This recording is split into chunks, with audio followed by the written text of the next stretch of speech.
Radish Knights, by Richard Kelly and Jonas Wittmann, is a tabletop RPG where the players play as the heroic Vegetat on a quest to bring justice to the land of Agricultura, essentially, Hollow Knight but everyone is a plant, a world where kudzu are horrifying monstrosity, fungal cultists going around spreading plague, an empire full of corns looking to colonize the land, and a delicious Asparagian order trying to kickstart a civil war. First, to play the game, you want a d10 dice. This is mostly for when you are confronted by a meaningful obstacle with uncertain outcome. You then need to roll a radish roll, using a d10 as a radish dice, and upon getting 5 or 6, two oddly specific numbers, you succeed. Any other number, you just fail, and only get to accomplish a portion of your goal while adding a complication to the story. A keen viewer might have noticed that, that's a rather high failure rate, an 80% to be precise. Why the hell would you want to make this roll at all? Well, there's another thing to failing a radish roll. On failure, you may recover 1 point to your crunchy pool and 1 point to your pungent pool. Crunchy pool and pungent pool are a pile of resources that can be used by the player to heat up or cool down the result number. You basically use it to tweak your failure into success. At good enough roll, this will cost 1 point. At a really terrible roll of 1 or 10, that's gonna cost 4, and you can't exactly bank a lot of these pool points at once, which is why there's a lot of ways for your character to recover these points. Failing the roll is just one of it. Tweaking result number alone isn't what these pools can do. Some task has a threshold, marking them as a difficult task. You have to spend pool points equal to the threshold first before you can even roll for the result, and should the heroic vegetable oppose each other, outside of combat, you just beat up each other with the combat system. Otherwise, the points aren't just for tweaking the result, but also to be invested as prestige point, and whoever has the highest win. In essence, the dice rolling mechanic seems nonsensical at first, but the real game here is to manage the resource needed to win important tests and to recover those resources back efficiently. The fact that the game even suggests the idea of intentionally failing certain tests should give you an idea of how to play the game. Sometimes, you should just embrace failure and pick your fight. And speaking of fighting, let's talk combat. The battle map is an 8x8 grid square, and you can pretty much expect most turn-based combat mechanic here. Rather interestingly, at the start of combat, all heroic vegetables recovers +5 health and regenerate their pools to half, and you can spend one of your 2 actions per turn to both pick up unconscious bodies, 2 at max, and start the fleeing clock that you can spend actions on to make it count down faster.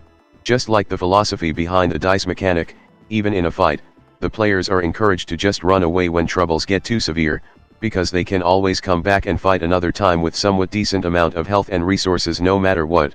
The crunchy and pungent pools can also be used for more than just tweaking result here. A heroic vegetable can spend 4 to boost their damage by 1, or take 1 damage to do that too. Both can be done at once.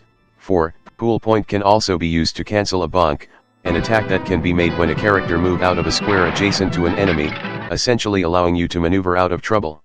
And the heroic vegetables, like most heroes, have access to power, most of which of course requires pool points to use. So in short, these points are extremely useful to have around, and in combat, you can manually recuperate points too, 2 per action in fact, so you can actually spend these quite liberally. That said, as much as I talked about embracing failure in this game, please try to not get knocked out, which is when your health drops to 0, or when you get clobbered in the head out of combat, because you will get a scenario-length temporary condition called radish concussion, because that's exactly what you get from getting hit on your head too much. Each time you get a radish concussion, you have to reduce one of your stats or just your points. If you are smart, just choose your points. If you somehow manage to get knocked out so many times that you can't choose any of the penalties anymore, so basically an hour of playing Sekiro, you are out of combat for the rest of the scenario. Though honestly, considering how many times you need to get knocked out for this to happen, treat this as an achievement. And just like that, you now know how to play Radish Knights. So let's talk character. To grow your own heroic vegetable, you simply pick their cultivar, what kind of vegetable they are, and order, what knightly order they have joined, and then obtain 5 tea leaves worth of starting gear. Cultivar decides your base stats, like health, speed, and pools, and give you 1 power. Corn get more power fighting besides their fellow knight. Pepper hurts people after taking damage like some kind of capsaicin xenomorph. Potato gets stronger from getting fried and cooked, and zucchini can scream people's ears off. I don't get this one. If you have a crop you want that isn't here, there's always the options to make it yourself. Orders give you bonus stats and way more power fitting the theme of the order. Somewhat, blood orange can exchange health for more power, Coconut can take hits and spin the momentum right back, Dandelion Seed wants to fly like the wind, and Nightshade can enjoy giving others around it a lot of pain. With 5 tea leaf at the start, you can buy a lot of things, whether that's weapons such as longsword, scythe, trowel dagger, or a gun, as well as armor and item to be used and consumed. If you didn't pick any starting weapons, you have your fists and ability to throw pebbles at people, you can even upgrade them.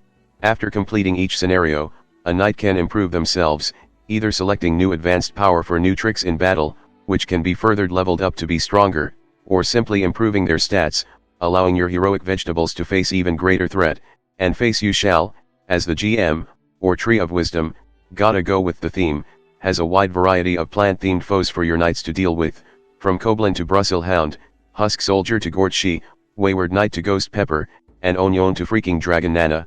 There's a lot of dangerous things in Agricultura for your knights to deal with, but with their courage and skill, you shall lead them to victory.